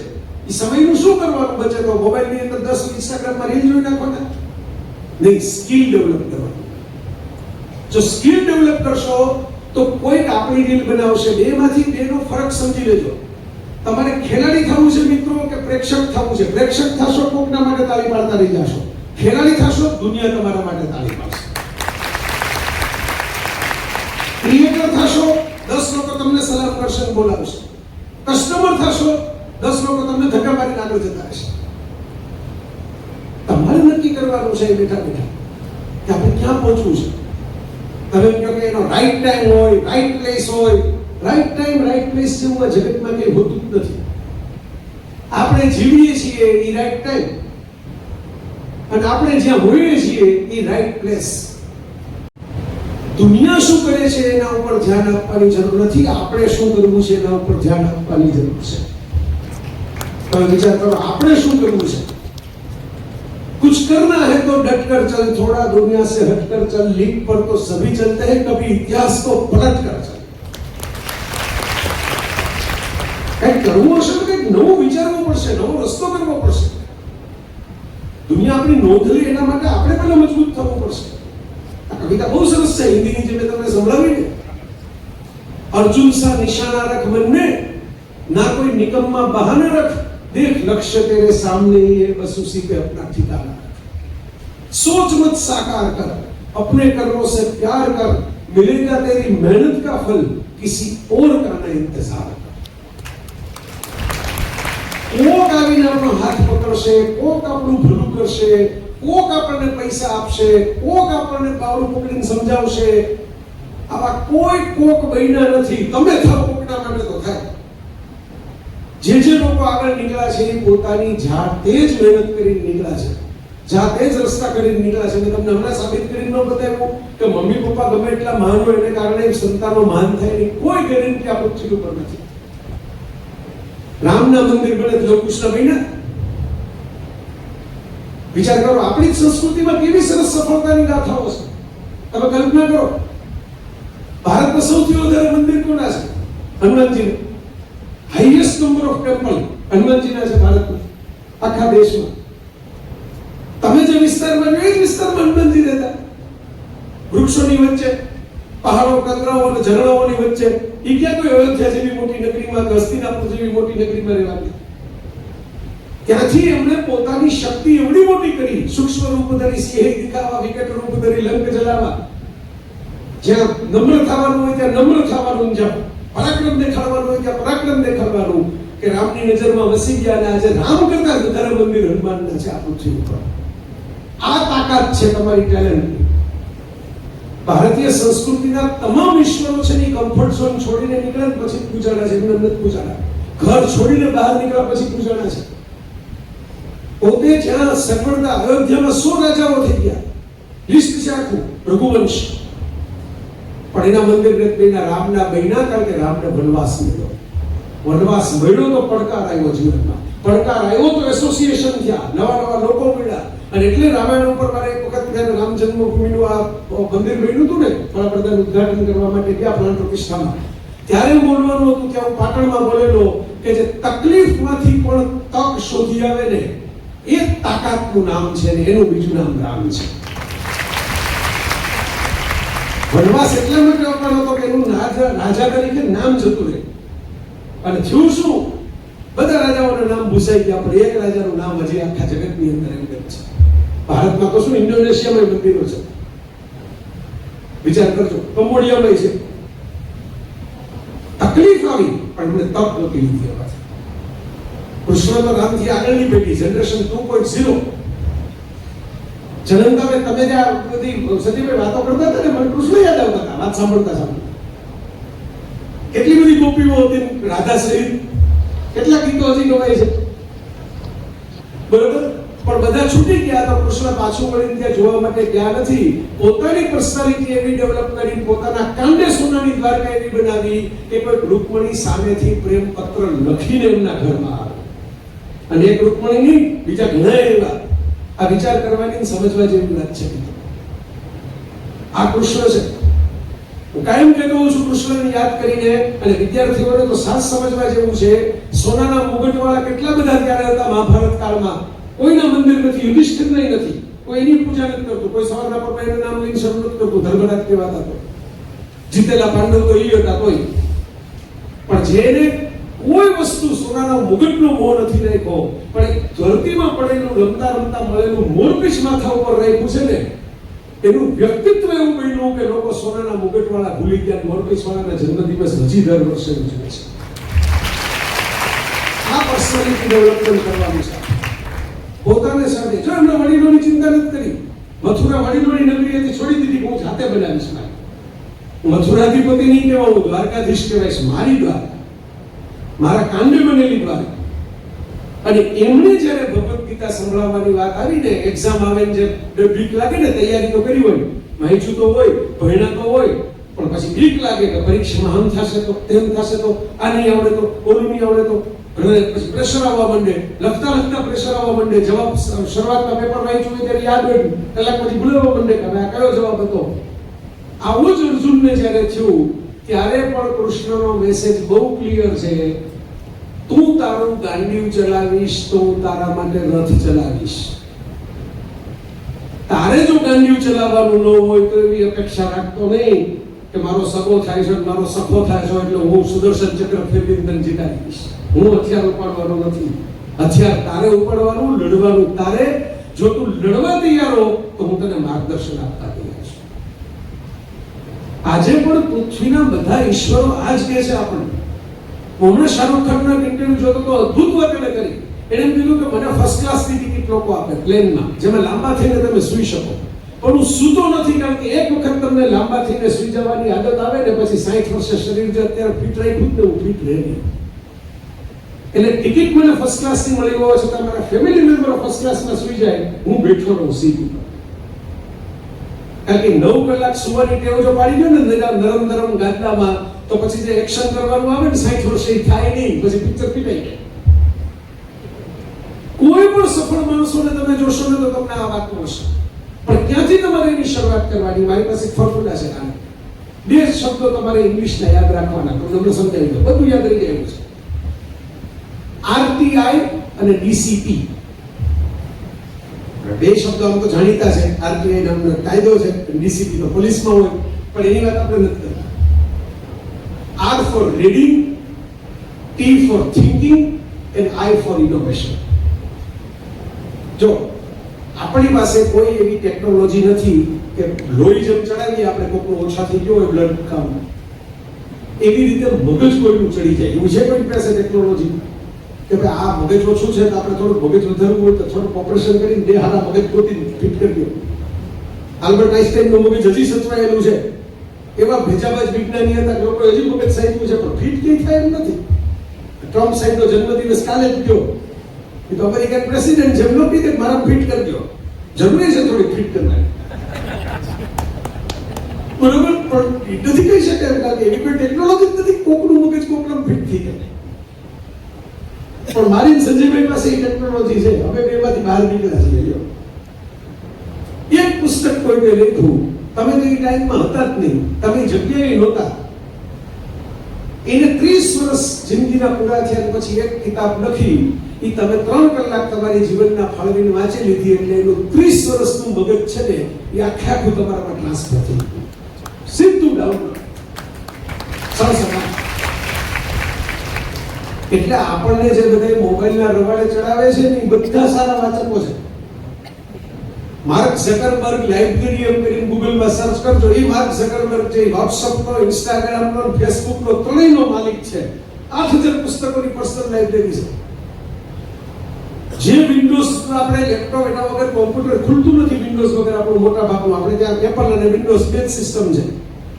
એ વિન્ડોઝ વાળો બિલ ગેટ્સ છે, એ દર વર્ષે પોતે વાંચેલા 10 પુસ્તકો ફ્રેશ એ જ વર્ષમાં આવેલા અને એની સમરી સાથે એવડી પુસ્તકના નામ આપી દીધા. તો કોકે આપી દીધા આસિસ્ટન્ટ. પહેલા લિસ્ટ આપતો લખીને હવે વિડિયો બનાવીને મૂકે છે.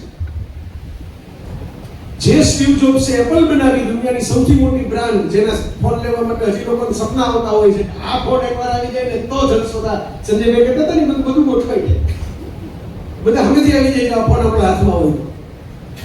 એ સ્ટીવ જોબ્સ એ તો ભારતીય આવ્યો હતો એક સમય. Very good reader, R for reading વાંચો, ફ્રી છે. ગૂગલ પર તો આખી જ્ઞાનની પરબ છે. સ્કૂલ અને કોલેજનું એટલું મહત્વ નથી જેટલું તમારી અંદર રહેલા નોલેજનું મહત્વ છે. મિત્રો આ યાદ રાખજો, કઈ કોલેજમાં ભણ્યા એ લોકો યાદ નહીં કરે, નોલેજ કેવું છે ને એ લોકો યાદ રાખશે. Search for knowledge, R for reading, T for thinking, વાંચો, એના ઉપર વિચાર કરો, and I for innovation, એમાંથી નવું શોધવાની ટ્રાય કરો કે નવું શું થઈ શકે. D for discipline, અનુશાસન. ને ભલભલા ટેલેન્ટેડ લોકો સંજયભાઈ જોયા છે, મેં જોયા, બહુ જીનિયસ હોય, બ્રેઇનમાં કંઈ કહેવા પણ ઉઠતો હોય, ડિસિપ્લિન ઝીરો. કોઈ પણ કામ આપો, મેં ઉત્સાહ આવીને કામ આપ્યો હોય, આવો ટેલેન્ટેડ માણસ આને કોઈ લખવા નથી દેતું પુસ્તક, પછી આપ્યા પછી ખબર પડે કે હું કેમ કોઈ લખવા નહોતું દેતું પુસ્તક. અમે સંજયભાઈ ખબર છે ગુરુ ઉપરનું પુસ્તક તૈયાર કરવું તો મારે જેને આપ્યું ગુરુ ગુજરી ગયા, પુસ્તક નથી શતાબ્દીમાં કરવાનું હતું.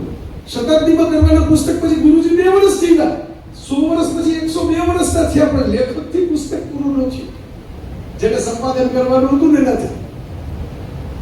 એટલે મને એમ હતું કે કેટલો ટેલેન્ટેડ માણસ છે અને આપણે આપીએ તો કેટલો બધો ફાયદો થાય. પછી ખબર પડી કે ટેલેન્ટેડ માણસો સાથે ડિસિપ્લિન જોડાયેલી હોવી ફરજિયાત નથી હોતી. ડી ફોર ડિસિપ્લિન, અનુશાસન, શિસ્ત. પતંગ ચગાવો છો કે નહીં? ચગાવ્યા કેટલા પતંગ ચગાવે છે? નથી ચગાવતા કોઈ? કઈ ચગાવતી જોવે છે કેટલા? હાલો ભલે ચગાવતા ન હોય. પતંગ નામના પદાર્થને કોણ જોવે છે? તો ઘણા વાતું થતી. બરાબર? પતંગ છે ને એને દોરાથી છટકી જ જવું હોય. જો ચકતી પતંગ હોય ને આમ પવન પડે ને એટલે દોરો તમારે આમ ખેંચવો જ પડે. બરાબર? પણ દોરો કાપી નાખો ને તો પતંગ ગોથાવ્યા ખાલી નીચે આવે. તમારા ગુરુજનો, તમારા મા બાપ, તમારા હિતેચ્છુઓ, તમારા મિત્રો, આ તમારી ફિરકી છે, એની શિસ્ત થોડી જોડાયેલી હશે ને પતંગ સાથે, તો જ પતંગ આકાશમાં કક્ષે. એ દોરો કાપી નાખશો તો પતંગ ગોથાવ્યા ખાતી ખાતી કોકના ઝાકરામાં ભરાઈ જશે, પણ ઉપર નહીં જાય. D for discipline, C for creativity. નવું વિચારો, કંઈ પણ નવું. બધા કરે છે એ તો આપણે કરવાનું જ છે, પણ આપણામાં શું ભગવાને મૂક્યું છે એ આપણે બોલવાનું છે. જેમ ભાગના ડબ્બા લઈને આપણે ફરવા માટે જાય ને પિકનિકમાં, સ્કૂલના રિસેસમાં બેસી પોતાના ડબ્બા ખોલીને ખાય. કોકના ડબ્બામાં થેપલું હોય, કોકના ડબ્બામાં રોટલો હોય, કોકના ડબ્બામાં શાક હોય, કોકના ડબ્બામાં અથાણું હોય. બધા ડબ્બા એક જ સરખા કોઈ હોય જ નહીં. એમ ઉપરવાળાએ બધાને પૃથ્વી ગ્રહની પિકનિક કરવા માટે અલગ અલગ ભાગના ડબ્બા ભરીને જ મોકલ્યા છે. પણ તમારી અંદર કયું ક્રિએશન પડ્યું છે એ તમારે ગોતીને બહાર કાઢવું પડે. પણ વસવણભાઈ મીર છે, બહુ સારા ગાયક છે. મારી ભેગા અમેરિકામાં હતા ત્યારે મન મોર બની થનગાટ કરે. જમાનો આવી ગયો એમનો, મોટી મોટી લાખો રૂપિયાની કોન્સર્ટ થવા માંડી, દુનિયામાં ફરવા માંડ્યા. તો મેં એમને એપ્રિશિએટ કરતા, એમના વખાણ કરતા એમને કીધું કે વસવણભાઈ તમારે તો 4 મિનિટના ગીતમાં ચાંદી થઈ ગઈ. એમ ચલો ચલો દુનિયા આખી બોલાવે, બધે મનમોર બની થનગાટ કરેની કોન્સર્ટ થાય, તમને દીકરો આવી ગયો, સરસ ગાય છે. ત્યારે વસવણભાઈ બહુ સરસ જવાબ આપ્યો હતો કે જયભાઈ 4 મિનિટમાં દુનિયાએ જોયું કે આપણું ગળું કેવું છે, બાકી મને તો અહીં પહોંચતા 4 દશકા થયા છે. એમને મને પહોંચાડ્યું. કેટલા રિયાઝ કર્યા, કેટલા તબલા વગાડ્યા, કેટલું ગાયું. 15 વર્ષ લગી મોરારી બાપુની કથામાં ગાયું. બાપુની નજર પડી ગઈ કે બાપુએ કીધું તમે આવો અને અહીં ગાજો. ત્યારે કોક આપણને જ્યારે ચાન્સ આપે, હવે એમને સંજય ભણસાલીએ બોલાવીને કીધું કે મારે તમારે ગુજરાતી ગીત ગાવાનું છે, ત્યારે એમ કીધું તો ઉભારીઓ ઘણું હરખું કરીને આવું, હું સરખું મોઢું ધોઈને આવું, હું કાલ આવું, હું પેલા તૈયારી કરી લઉં, હું પેલા રિહર્સલ કરી લઉં. એવા ચાન્સ કોઈને મળતા નથી. 15 વર્ષના વૈભવ સૂર્યવંશીને અચાનક ઉઠાડીને કોઈ કહી દે છે કે કાલ તારે રમવાનું છે, અને એમાં જો એ સિક્સરો મારી જાય ને તો એને ઇન્ડિયન ક્રિકેટ ટીમમાં રહેવામાં આવે છે. અમારા બેયના બેન કેવા ભાવથી પરિચય આપતા હતા. મેં સંજયભાઈ બાજુમાં બહુ કીધું, મેં કીધું સૂર્યકુમાર યાદવે વનડેનો વર્લ્ડ કપ જીતાડી દીધો, પણ રવિનો સૈકો ટીમમાંથી કાઢી દીધો. એવું કઈ જોયું તો જેને વર્લ્ડ કપ જીતાડી દીધો, વર્લ્ડ કપ વિજેતા કેપ્ટન, એના પછીની સિરીઝમાં ટીમમાં જ નથી. પરફોર્મન્સ કરશો ને મિત્રો તો તમારી જગ્યા વૈભવ સૂર્યવંશીની જેમ 15 વર્ષે થઈ જશે. અને પરફોર્મન્સ કરવું પડશે ને તો હાથમાં કપ લીધેલા કેપ્ટન હશો ને તોય કોઈ ખેસડી દીકરો આવી જશે. આ દુનિયાનો નિયમ છે, આ દુનિયાનો ધારો છે પરફોર્મન્સ. ઓલી જે પંક્તિઓ હું તમને સંભળાવતો હતો ને એનો આગળનો સ્ટાન્ઝા છે. ડીસીપી માં પી, પરસિસ્ટન્સ. એક વખત હાથમાં લીધું એટલે મૂકવાનું જ નહીં. જો આત્મવિશ્વાસ વધારવો હોય, છોડવાનું જ નહીં. ગમે એવું થાય, ગમે એ પરિસ્થિતિ આવે, ન આવડે તો શું, તમને જો અંદરથી ખબર પડી જશે કે આ મારાથી થાય ને આ મારાથી ન થાય. પાયરેટ્સ ઓફ ધ કેરેબિયન નામનું એક પિક્ચર આવ્યું હતું વર્ષો પહેલા. એનો એક પાત્ર હતું કેપ્ટન જેક સ્પેરો, જો કોઈએ જોયું હોય તો. એનો એક નિયમ હતો, એ મન બહુ કામ લાગ્યો, તમને કામ લાગશે, કે માણસે પહેલા સમજી લેવાનું મારાથી શું થાય અને મારાથી શું ન થાય. પછી ન થાય ને એની માથાકૂટ છોડી દેવાની, થાય ને એમાં 100% આપી દેવાની. વાર્તા પૂરી. મોરારી બાપુ આટલા વર્ષોથી રામકથા કરે છે, એ નેશનલ લેવલે ફેમસ છે, ઇન્ટરનેશનલ લેવલે ફેમસ છે. બાબા રામદેવ યોગ શિબિર કરે છે, એ નેશનલ લેવલે ફેમસ છે, એ ઇન્ટરનેશનલ લેવલે ફેમસ છે. બે એકબીજાને ઓળખે છે, મિત્રો છે, બાપાએ પોતાની કથા કરી છે પતંજલિમાં, ત્યાં બાપુ 9 દિવસ રોકાયા છે, બાપુને ત્યાં કથા હોય ત્યારે બાબા પોતા આવ્યા છે, મારી નજર સામે બનેલી ઘટના છે, બે પોતાના રોલ ફેરવી નાખે તો શું થાય? બાપુ હસતા હસતા કહે છે કે આપણે આ પોથીને અહીં મૂકીને આ કરવા સિવાય આપણે બીજો કોઈ યોગ કરતા નથી. અને રામદેવ બાબા કહે છે કે 9 કિલોની કથા ઉડાવી મારું કામ નહીં, 5 મિનિટ બોલીને પછી સીધો આસન કરવા માંડ્યો. વિચારજો, તમારે સમજી લેવાનું છે કે મારાથી શું થશે અને શું નહીં થાય. હવે કેમ ખબર પડે? તમે મને પૂછશો કે ખબર કેમ પડે? એ કઈ સંજય રાવલે જય વસાવડા માથે હાથ મૂકેલો દેખાવા માંડે પિક્ચર? ના, જેમાં તમને કંટાળો ઓછો આવતો હોય ને એનર્જી તમારી હાઈ રહેતી હોય, શક્તિ તમારી વધારે આવતી હોય, એ થાય તમારી. જેમાં તમને બહુ કંટાળો આવતો હોય, શક્તિ ડાઉન થઈ જાય ને સીધું આમ તમે આપો ભેગું છે, તમે કહો કે આ ગાવાનું છે, તમે કહો કે યાર ઈ છોડો, આ નાચવાનું. મારા જવાબ લોકો કે તમે નવરાત્રીમાં આવીને ગરબા ઘણી કહે છે, મુખ્ય મહેમાન તરીકે બોલાવે તો તમારે ફોટો પડાવવો હોય ફોટો પડાવી લઈશું, કે આખું ચક્કર મારી નહીં કરતા. એટલે મને કેમ તો મને ઉલટાનું એમ લાગે કે ક્યાં મને બોલાવ્યો. મોટા ભાગના લોકોને એમ થાય કે અંદર મફતમાં જવા મળે જ સારું. આપણે એમ થાય કે આપણને ક્યાં બોલાવ્યો, હવે પણ આખું ચક્કર મરાવશે. જેમાં આપણને કંટાળો આવતો હોય, જેમાં આપણી શક્તિ ડાઉન થઈ જતી હોય ને, એ આપણાથી ન થાય. જેમાં આપણને બિલકુલ કંટાળો ન આવતો હોય, મધરાતના 2 વાગ્યા લગી ખેંચી લેવાનું મન થતું હોય, બરાબર, એ આપણાથી. તમે એમ કહો કે તમને બહુ મજા આવે, મને મોબાઈલ આપી દે તો બધા આખા હવાર જોયા કરીએ. તો આપણે ઓલો પહેલો રૂલ યાદ કરવાનો, એમાં આપણને કઈ મળે છે કે આપણે જોઈને કારણે બીજાને કંઈક મળે છે? બસ આપણને મળે એવું કરવાનું, બીજાને મળે એવું નહીં. આ પી ફોર પરસિસ્ટન્સ એટલે ખંત. તો મારા મિત્રોની પંક્તિ આગળ એમ કહે છે, બિના કામ કે દામ કેસા. કામ જ કરવાને પૈસા કોણ આપે? મેં તો મારા જીવનનો એવો સિદ્ધાંત રાખ્યો છે કે કામ કરવાનું પછી પૈસા હાથને હાથ અડાડવા, એડવાન્સ પૈસા લેવાના જ નહીં. આટલા વર્ષો સુધી કોકલા જતા રહ્યા છે અમારામાં, કોવિડ આવી તો માલત ગાયબ થઈ જાય, બરોબર, પૈસા જતા રહ્યા છે. પણ મેં એવો નિયમ રાખ્યો છે કે એવી જ લક્ષ્મી આપણને પચે છે કર્મ કર્યા પછી પરસેવો આપણું નીકળે ને એના પછી આપણે હાથમાં લીધી હોય, એ જ ઈશ્વર તમને આપે, નીટ ટકાવે. બાકીના વધારાના આવી ગયા હોય પછી પાર્ટીઓમાં જતા રહે, જેટલી ઝડપથી આવ્યો હોય ને એટલી ઝડપથી ખાલી થઈ જાય. તો મારા મિત્રો, बिना काम के दाम कैसा, बिना मेहनत के आराम कैसा, जब तक सफल न हो राही राह में तेरा नाम कैसा. બધાને ફેમસ થઈ જવું છે, બધાને સેલિબ્રિટી થઈ જવું છે, સ્ટાર થઈ જવું છે, અમારે ફોટા છપાવવા જોઈએ, અમારો વિડીયો બનવો જોઈએ, અમારી નીચે લાઈક આવવી જોઈએ. મેં તો જોયું છે 37 લાઈક આવે ને કોઈ ફોટા નીચે બધાને એમ થાય કે ગાર્ડીમેન કલેક્ટર નથી, હું કલેક્ટર છું. મારા ફોટામાં 37 લાઈક આવી ગયા. લોકોની સાયકોલોજી છે, પણ એ 37 લાઈક બીજે દિવસે લોકો ભૂલી જવાના છે. તમે સમજો. પણ જો તમે કામ એટલું કશું કર્યું હોય તો એ કામ કોઈ દિવસ નિષ્ફળ જવાનું નથી. એટલે મારું એક સૂત્ર છે, મેં ટ્રેડમાર્ક કરેલું હતું એક સમયે, એના પ્રોગ્રામ કરતો જયકારા નામનો. ત્યારે સક્સેસફુલ ઇઝ ઓલવેઝ બ્યુટીફુલ. સફળ હંમેશા સુંદર જ દેખાશે. સુંદર થવા માટે તમારે મેકઅપના ખર્ચા કરવા પડશે, 50 પ્રકારની મહેનત કરવી પડશે, બ્યુટી પાર્લરમાં જવું પડશે, વાળ કપાવવા પડશે, કપડા મોંઘા લેવા પડશે. પણ એકવાર સફળ થઈ જશો તો તમે આપોઆપ સુંદર જ દેખાવા બનશો. આ થંબ રૂલ છે. કોઈ પણ ક્ષેત્રમાં તમે અધ્યાત્મમાં સફળ હો, તમારા પોસ્ટર બનશે. તમે રાજકારણમાં સફળ હો, તમારા પોસ્ટર બનશે. સફળ હંમેશા સુંદર દેખાશે. બાકી સુંદર દેખાનારા બધા સફળ થાય. ફિલ્મ ઇન્ડસ્ટ્રીમાં એવા 1 ડઝન હીરો, 1 ડઝન હિરોઈન છે કે જે એકદમ સુંદર દેખાય છે, અને એક ફિલ્મ હાલતી નથી. અને આલુ અર્જુન ક્યાં સુંદર દેખાય છે? આ પુષ્પા વાળો છે, તમે યાદ કરતા હતા, ઝુકેગા નહીં વાળા.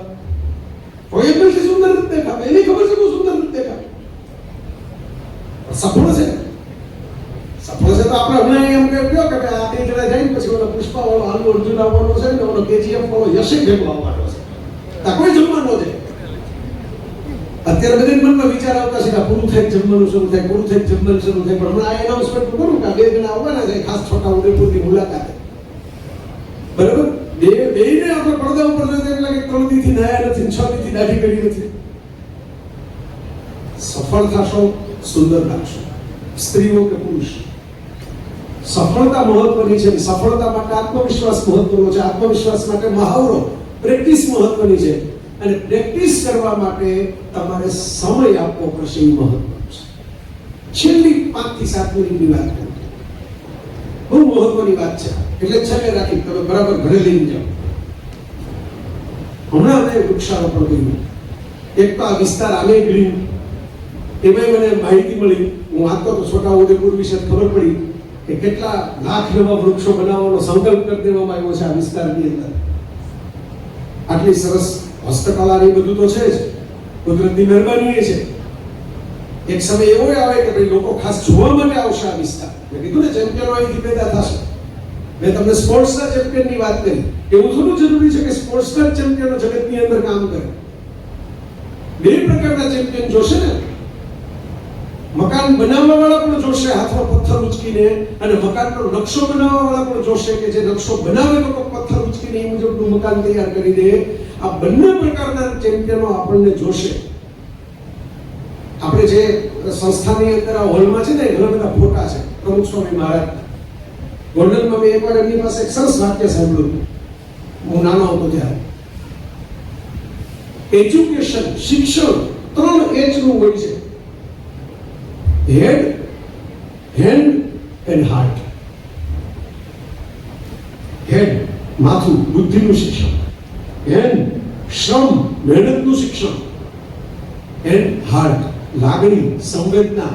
આ દુનિયામાં આપણે નથી, આપણા સિવાય બીજા પણ છે, એનું ભલું કરીને જીવવાનું છે, એ સંસ્કારનું શિક્ષણ.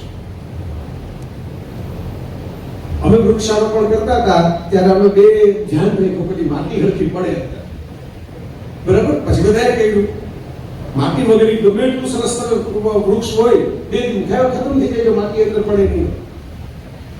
તમે હવે એવું નક્કી કરો કે આ તો મોટો પ્રોગ્રામ છે ને મોટા મોટા કાર્યક્રમ, 10,000 લોકો ભેગા થયા છે અલગ અલગ ગામમાંથી, તો સોનાની થાળીમાં આપણે વૃક્ષારોપણ કરાવીએ તો સોનાની થાળી ઝગઝગાટ ચમકે. પણ તમને મને બેની ખબર છે કે એમાં એક દોરો પણ ફૂટે નહીં, નવો એક કોટો નવો ફૂટે નહીં, એક પાંદડું નવું ફૂટે નહીં. પ્રેશર આવે ને તો જ નવી દાળ ફૂટે, એ કુદરતનો કાનૂન છે, જય વસાવડાનો નહીં. એટલે પ્રેશરને વેલકમ કરો લાઈફમાં. આત્મવિશ્વાસ વધી ગયા પછી પણ કામ કરવા જશો તો દબાણ આવશે, પ્રેશર આવશે. જે લોકો પ્રેશર હેન્ડલ કરી શકે છે એના જ ગીત ગવાય છે, એના જ ફોટા પડે છે, એની જ આસપાસ ભીડ થાય છે. જે પ્રેશર હેન્ડલ નથી કરી શકતા એ ટોળામાં ખોવાઈ જાય છે. Pressure is precious. સોનું મોંઘું છે, ચાંદી મોંઘી છે, પ્લેટિનમ મોંઘું છે, હીરા મોંઘા છે, મોતી મોંઘા છે. આ એકેય મોંઘી વસ્તુ ભગવાને ત્યાં જ બનાવી જ્યાં દબાણ ન હોય. મોતી દરિયાના દબાણની નીચે આવે છે. તમે ભણતી વખતે જોયું હશે, સાંભળ્યું હશે, વાંચ્યું હશે કે કાર્બનમાંથી જ પેન્સિલની અણી બને, ગ્રેફાઇટ. કાર્બનમાંથી જ આપણે કોલસો જે ઇંધણમાં વાપરીએ કોલસો બને. અને એ જ કાર્બન જો મોટા પ્રેશરની અંદર મજબૂત થઈને ચોટી જાય તો હીરો બની જાય. લોકો કોલસા કોઈને ગિફ્ટમાં ન આપે, એની તિજોરીમાં ન રાખે, પણ હીરાના હાર બનાવીને 1000 વર્ષ લગી એકબીજાને આપતા રહે. લોકો હીરો આપણે લઈ ગયા છે, હજી ઓલા બ્રિટનમાં સાચવીને રાખ્યો. વિચારો, હીરા સચવાય છે કારણ કે હીરા પ્રેશર હેન્ડલ કરી શકે છે. વરદ બાપુ એમની કથામાં એક અદ્ભુત વાત એકવાર કીધી હતી કે કોકવાર મંદિરે જાઓ તમે શ્રીફળ વધેરો તો શ્રીફળ પેલા ઘાએ ન તૂટે. તમે જોજો ઘણા મજબૂત શ્રીફળ હોય, પેલા ઘાએ તૂટે જ નહીં. તમારે 6-7 ઘા કરો ને ત્યારે પાણી નીકળે એમાંથી, ત્યારે એમ થાય ઘાસ માતાજીએ પ્રસાદી સ્વીકારી. બાપુએ હસતા હસતા કીધું એ 7મા ઘાએ તૂટે એનો અર્થ એવો નહીં કે આગલા 6 ઘા નકામા ગયા.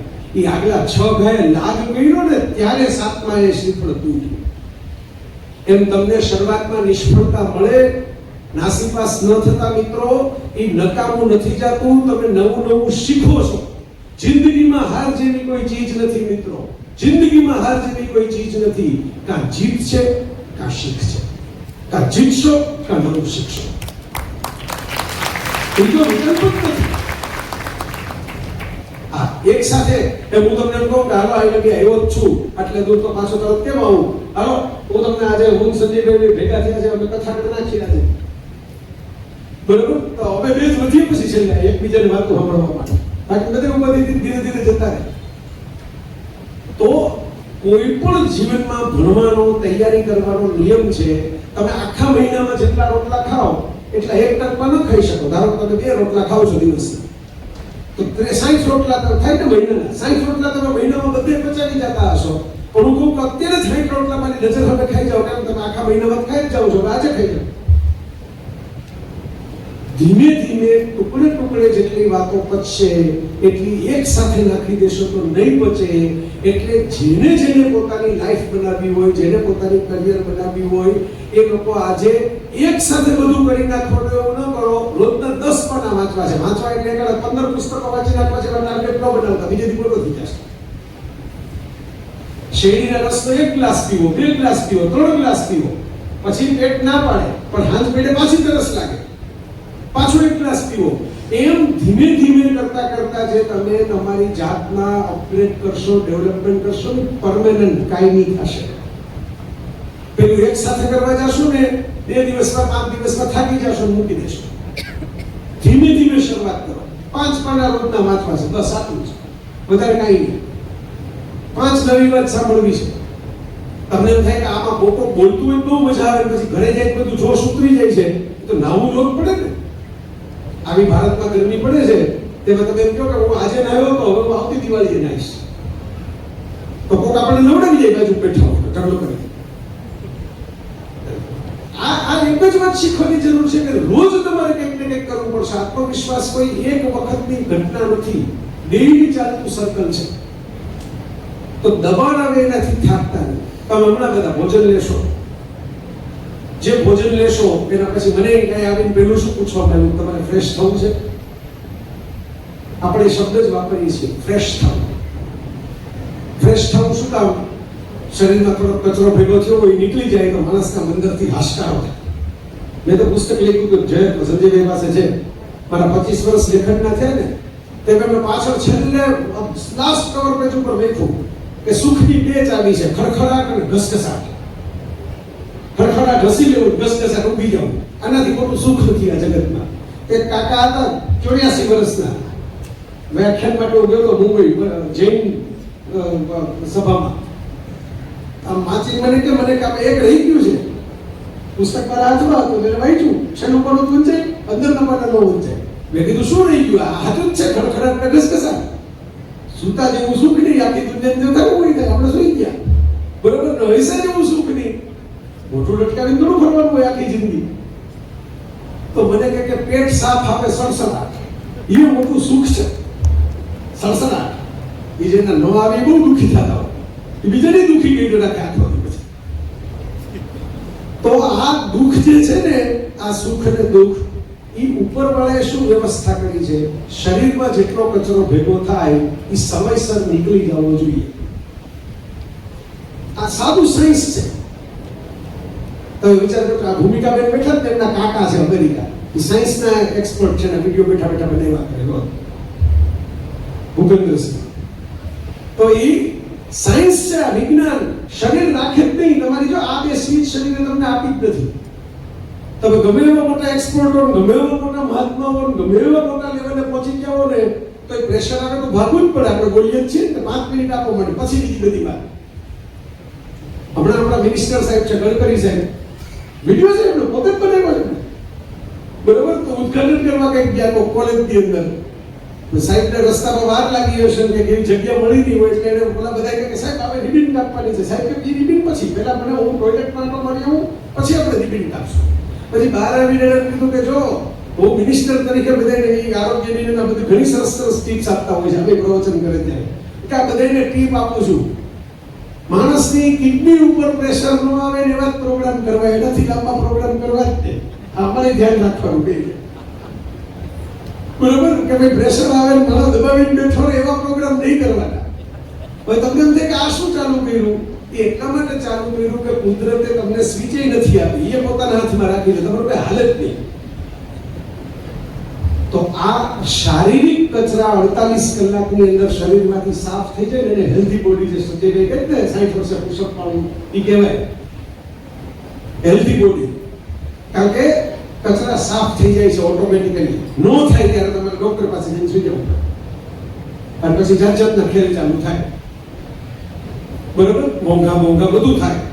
બીમાર માણસ એને જ કહેવાય કે જેને આ બધું કચરો સાફ ન થતો હોય શરીરમાં. તો મારા મિત્રો, તમને કોક કે તમે નબળા છો, તમે નકામા છો, તમે તો ગામડાવાળા, તમે જંગલવાળા, તમે છોટાઉદેપુરના, તમે અહીંના, તમારું મોઢું જુઓ, તમારા ખાનદાનમાં કોઈ નથી કર્યું, તમે આમ નથી કર્યું, આવું જે કોઈ નેગેટિવ સંભળાવી જાય ને એની સામે સ્માઈલ કરીને કહેવાનું કે 48 કલાકમાં સાફ પ્રોસેસ કરી નાખવાનું. તો સાંભળવાનું જ નહીં. ન શું થાય, કોઈ નહોતું કર્યું, તમે પહેલી વાર કરશો. નરેન્દ્રભાઈ મોદી આપણા 3 ટર્મથી વડાપ્રધાન છે, તેમના કુટુંબમાં કોણ જિલ્લા પંચાયતનું પ્રમુખ થઈ ચૂક્યું, મને યાદ કરીને ગયો. વિચાર કરો, અમિતાભ બચ્ચન 5 પેઢીથી સુપરસ્ટાર ગણાય છે, તેના પપ્પા તો કવિ હતા, ઇન્ડિયા ફિલ્મ એક્ટિંગ કરતા હતા. કોઈ અગાઉ નથી કર્યું એટલે હવે નહીં થાય એવું માનીને નિરાશ થઈ જવું નહીં. જંગલની જે નાનકડી કથાથી વાત પૂરી કરવા તરફ જાઉં. એક ભાઈ બહેન હતા, મા બાપ ગુજરી ગયા હતા, અનાથ હતા, લાકડા કાપવા માટે જતા હતા. લાકડા કાપવામાં ભાઈ લાકડા કાપતો હતો, બેન ત્યાં રમતી હતી, નાનકડી હતી. ભાઈ કોઈ સાચવવા વાળું હતું નહીં એટલે ભેગી લઈ જાય, એને સાફ કરી દીધો. ભાઈ બુઆ બૂમ કરી, બચાવો મારી બેનને સાફ કરી દીધો. બેન બંધ થઈ ગઈ, કોઈ આજુબાજુ સાંભળવા વાળું હતું નહીં. બેનને ખબર નાખીને ભાઈએ દોડ મૂકી, દોડ. મને તો પાછું યાદ આવી જાય મેરેથોન. તમારા હજી મને વિડીયો પિક્ચર યાદ છે, કેવા દોડો છો બધા. ભાઈ દોડીને ગામમાં પહોંચ્યો. ગામના દવાખાને જઈને પોતે શ્વાસ ચડી ગયો હતો, અડધો બેભાન જેવો થઈ ગયો હતો. અને કીધું કે સાફ પડી ગયો હતો. પોતે પડી ગયો હતો. એની સારવાર થઈ ગઈ, 2 હેમખેમ થઈ ગયા, 2 બચી ગયા. રાત્રે બીજા ડોક્ટર રાઉન્ડ મારવા માટે આવ્યા. એને ઓલા જે ડ્યુટી ઉપર ના હતા એને કીધું કે છોકરો છે ને એની બેનને લઈને આવ્યો હતો. એમ કહેતો હતો હું જંગલમાંથી ઉંચકીને દોડી આવ્યો. આવડો છોકરો આટલું વજન બેનનું એટલું ઉંચકીને દોડ્યો કેવી રીતે છે? તો ડોક્ટર સાહેબ જે આવ્યા ને સાંજે, એ અનુભવી હતા. પેલો ભાઈ જે હતો એ તો નવો હતો, જુનિયર હતો, સવારે ડ્યુટીમાં હતો. એને કીધું કે દોડ્યો જીવ ઉપર આવી ગયો હતો ને, તો જીવ ઉપર આવેલો માણસ કંઈ પણ કરી શકે. એ જંગલમાં દોડી શકે કારણ કે એનું એક જ ફેમિલી મેમ્બર જીવે છે. 100 જણ મરી જાય એકલો થઈ જાય આખા જગતમાં, એની દોડે. પણ એ દોડી એટલે શીખો કે એની આજુબાજુ કોઈ એવું હતું નહીં કે તારાથી નહીં થાય. ત્યાં કોઈ દોડતા મળી ગયો ને જંગલમાં, હવે કઈ ન થાય, સાફ કરી ગયો, હવે તારાથી પહોંચાય થોડું કે તું હાલી થોડો પહોંચી, દોડીને થોડો પહોંચી, આટલું વજન થોડું તારાથી ઉંચકાય. જે મિનિટે આવું કહેવા વાળા કોક તમને ભટકાય એટલે તમને એમ થાય કે આવો સાચી વાત છે, આમાંથી કઈ થાય નહીં. મેં મારા ઘરના દરવાજે સ્ટીકર જ રેખ્યું છે, સબસે બડા રોગ ક્યાં કહેંગે લોગ. આવો આ બધે બોડેલીમાં ઘણા મિત્રો ઓળખે છે, રાજાભાઈ છે, અમારા જૂના વાચક છે. મેડમને એ બહુ જાહેરમાં આમંત્રણ આપો, કોઈક વાર આવો અમારે ત્યાં રાજકોટ. સંજયભાઈને કહું, દરવાજે સ્ટીકર છે. લોકો શું કહેશે એની બીમારી રાખવી જ નહીં, લોસુકની ગોળી ખાવી જ નહીં. લોકો શું કહેશે, લોકોને જે કહેવું હોય કે આપણે જે કરવું હોય તે રાખવાનું, આપોઆપ લોકોનું કહેવાનું ફરી જશે. આપણું પરફોર્મન્સ મળશે ને એને અભિપ્રાય મળશે. આ જ લોકો હતા જે વિરાટ કોહલીને કાઢી મૂકવા માંગતા હતા, એ જ લોકો કહે છે વિરાટ કોહલી રિટાયર કેમ થઈ ગયા છે. આ જ લોકો હતા જેને રોહિત શર્મા ટીમમાં નહોતો જતો, એટલે એ જ લોકો કહે છે કે રોહિત શર્માને કોઈ રમાડતું કેમ નથી. તમારા પરફોર્મન્સ મુજબ લોકોના અભિપ્રાય ફેરા કરશે. મારા મિત્રો, આ યાદ રાખજો, જીવનની અંદર પરમ સત્ય છે.